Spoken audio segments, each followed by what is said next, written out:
Magandang araw mga kaibigan. Update lang muna tayo sa ating fund drive for the Brave 14 Marines.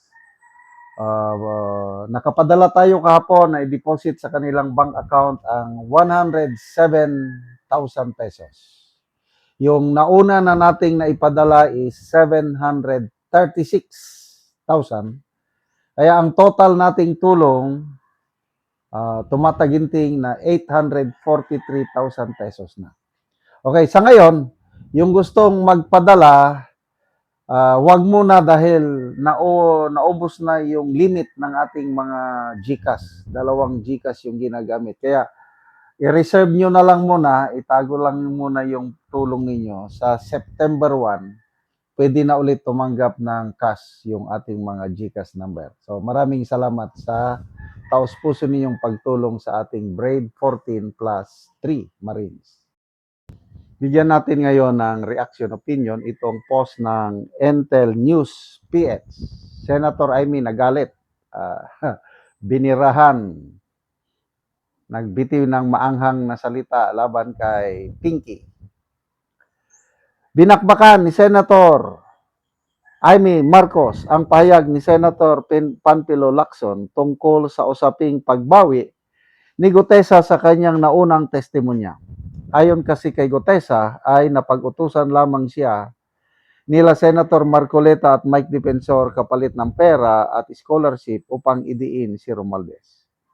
Balak naman idiin ni Lacson ang mga taong nasa likod ng peki umanong testimonya ni Gutesa na sila Senator Marcoleta at Defensor matapos ang ginawang pasabog at paglutang ni Gutesa.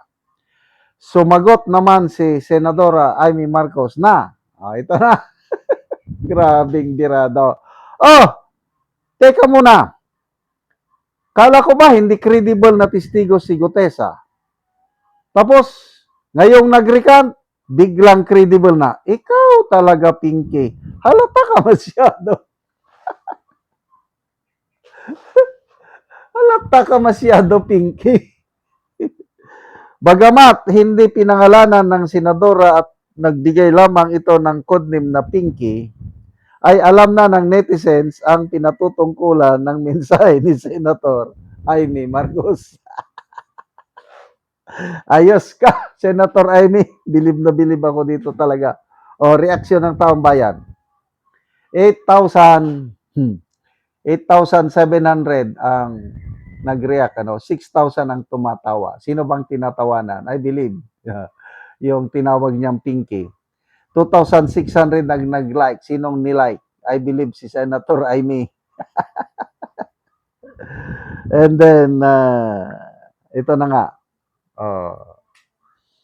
Comments. Andrew Machi, nang bumaliktad, credible na. Kakaiba ka talaga, Senator Ping. Lynn Unakdak, tama. Dahil nag-recant lang si Gutesa, biglang credible na. Si Ate Pinky talaga, kahit kailan, sabi ni Austria. Nako po, sabi ni Rolando, ultimo, si Senator Amy, tinawag ng Pinky si Lacson. Ano ba yan? Mukhang may katotohanan. Mikey, ano ba yan, Pinky? Pinky ka pala. Huwag kasi pahalata, Pink. Sa katatawag nyo na ng Pinky, magladlad na yan katagalan. Nagmamagaling na naman si Pinky. Ba, tonto si Pinky. Ay, nako, Pinky. So, wala talaga. Pareha sila ni, ayan, Senator Lacson, Senator Erwin Tolpo, tuwan-tuwa sa pagbaliktad ni Gutesa. Samantalang si Ombudsman Remulla, galit-galit kunuhay. Sana nga totoong galit si Ombudsman Remulla. Sana nga. Sana mali itong aking hinala. Kasi ang hinala ko itong pagbaliktad na ito, drama-drama na lang . Tapos, nagalit ko no si Ombudsman. Pati yung mga bumaliktad, sasampan na daw ng kaso. Parang drama lang . Ang tagal na itong kay Romualdez na ito, hanggang ngayon, hindi pa nila nasasampahan ng kaso. Hinintay pa nilang may bumaliktad. Oh, when was that? Nung nag-apply si Romualdez ng clearance to travel abroad, pinayagan naman ng Kongreso. I think that was 5 months ago. Tapos ang ombudsman gumalaw, pina-hold departure order. Si Romualdez, pinayagan naman ng korte, so hindi na nakalis na pros o ang mga assets. Hindi na kuno magalaw, kailang ilang days lang, 60 days lang, tapos na yung 60 days, tapos na eh. So bakit hanggang ngayon, di pa na sasampa ng kaso si Romualdez? Bago magsona ang Pangulo, nag-announce ang ombudsman, malapit na. Malapit nang masampahan si Romualdez. Isang buwan na mula nung nagsona ang Pangulo. Wala pa rin kaso. Tapos ito na, bumaliktad na ang apat sa Brave 18 plus si Gutesa. Yun na, confident na si Romualdez.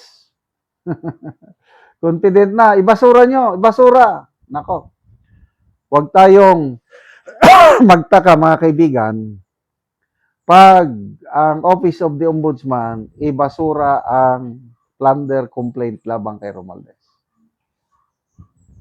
Kasi nga, kung si Congressman Edgar Eresi pa ang paniwalaan natin, hindi siya naniniwala na talagang kakasuhan nila si Romualdez.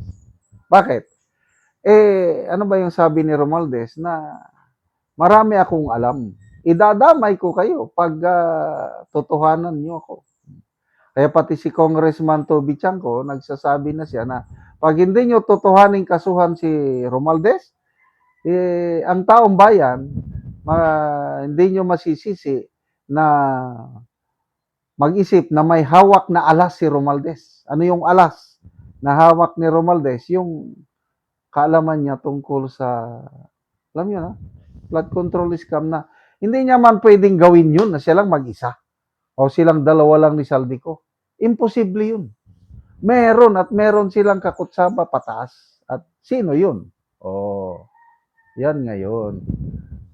Ang netizens, alam na natin. Kaya lang, hindi nila mabanggit-banggit sino yung kasamahan sa taas.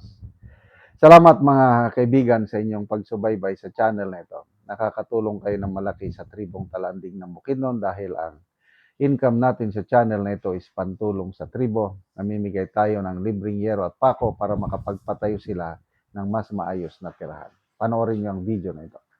Karon na ako sa balay ni John Mark Linhay nga taga Barangay San Miguel Sitio Mauswagon. So nagtindog balay siya. So nagtindog balay og streamline. So mo ni ang nahatag sa iyaha nga digis unom ka buok nga yero.